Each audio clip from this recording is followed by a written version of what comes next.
Hello everyone, কেমন আছো তোমরা সবাই? আমি মনীষা চলে এলাম আবারও নতুন একটি ভিডিও নিয়ে। আজকের ভিডিওটা একটু অন্যরকম। হ্যাঁ, আমি জানি ভিডিওটা ছাড়তে অনেকটা দেরি হয়ে গেল। ভিডিওটি ছিল জগদ্ধাত্রী পুজোর। একটু সমস্যার কারণে ভিডিওটা পোস্ট করতে একটু অনেকটাই দেরি হয়ে গেল। তো থাক, চলো ভিডিওটা শুরু করা যাক। তো আমি গেছিলাম কৃষ্ণনগরে আমার একটি মাসির বাড়িতে জগদ্ধাত্রী পুজো উপলক্ষে।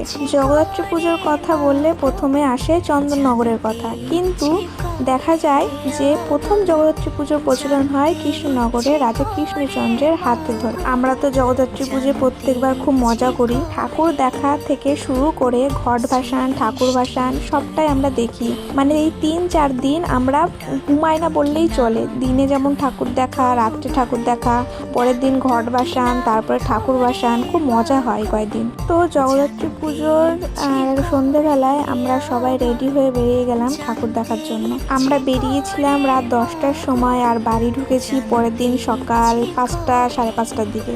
তারপরে ফ্রেশ হয়ে 6টা নাগাদ শুয়ে আবার 10টার দিকে উঠেছি ঘট ভাসান দেখার জন্য। তারপরে ঘট ভাসান দেখে এসে বাড়ি আসতে আসতে 4টে সাড়ে 4টে মতো বেজে গেছিলো। তারপরে স্নান খাওয়া দাওয়া করে আবার রেডি হয়ে বেরিয়ে গেছিলাম ঠাকুর ভাসান দেখার জন্য।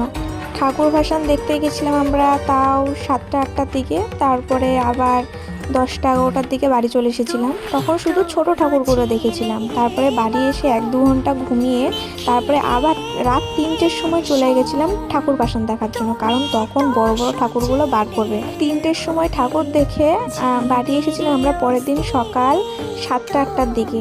বাড়ি এসেছিলাম একটু ফ্রেশ হতে, কারণ বুড়িমা আর ছোটো মার টাইম ছিল ওই 9টা 10টার দিকে। বুড়িমার বিসর্জন হতে হতে 3টে সাড়ে 3টে মতো বেজে গেছিলো। আমরা বাড়ি চলে এসেছিলাম 4টের দিকে। তারপরে বাড়ি এসে স্নান খাওয়া দাওয়া করে একটু রেস্ট নিয়ে শুয়ে আবার রাত্রিবেলা বেরিয়ে গেলাম ঠাকুর দেখার জন্য। মানে ঠাকুর দেখা বলতে ঠাকুর বিসর্জন দেখার জন্য, কারণ আগের দিন সব বড় ঠাকুরগুলো গেছিলো মানে কাঁধে করে, আর আজকে যেগুলো যাবে সেগুলো সব গাড়িতে করে যাবে। তোমাদের প্রথমেই বলেছিলাম যে আমরা জগদ্ধাত্রী পুজোর কয়েকদিন 3-4 দিন মানে ঘুমাই না ঠিক মতো। আমরা সারা দিন ধরে যেমন ঠাকুর দেখি, সারা রাত ধরেই ঠাকুর দেখি। ঠাকুর দেখতে গিয়ে কিছু ভিডিও ক্লিপ আমি নিয়েছিলাম, সেটাই তোমাদের সামনে তুলে ধরেছি। তোমাদের যদি ভিডিওটা ভালো লেগে থাকে তাহলে আমি ঘট বিসর্জনের আর ঠাকুর বিসর্জনের ভিডিওগুলো দিতে পারি। আসলে একটা ভিডিওর মধ্যে অত কিছু ভিডিও ক্লিপ তুলে ধরা সম্ভব হয় না। ঠাকুর দেখতে গেছিলাম কিন্তু সবগুলো ভিডিও ক্লিপ আমি নিতে পারিনি, যেগুলো নিতে পেরেছিলাম সেগুলোই তুলে ধরেছি। তাই ভিডিওটা এত বড় হয়ে গেছে। আর যদি আমি ঘট ভাসান আর ঠাকুর ভাসানের ভিডিওটা দিই তাহলে ভিডিওটা আরও বড় হয়ে যাবে। তার জন্য আমি শুধু ঠাকুর দেখার কিছু ভিডিও ক্লিপগুলো দিলাম। আমি পরের একটি ভিডিওতে তোমাদের ঘট ভাসান আর ঠাকুর ভাসানের ভিডিওটা দেবো। তোমরা কে কে জগদ্ধাত্রী পুজো কৃষ্ণনগরে ঠাকুর দেখতে আসো আমাকে অবশ্যই জানিও।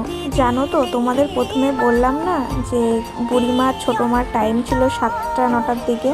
যেহেতু সবার লাস্টে বুড়িমা যায়, তার আগে ছোটো মা যায়, তাই ছোটো মা যখন গেল তখন তাও কটা বাজে, মানে 10টা সাড়ে 10টা বাজে।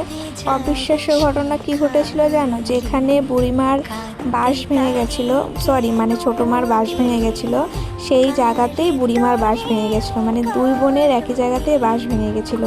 তাই ছোটো মা ঘাটে অপেক্ষা করছিল। বুড়িমা আসলে প্রত্যেকবার ছোটো মা আর বুড়িমাকে একসাথে নাচানো হয়।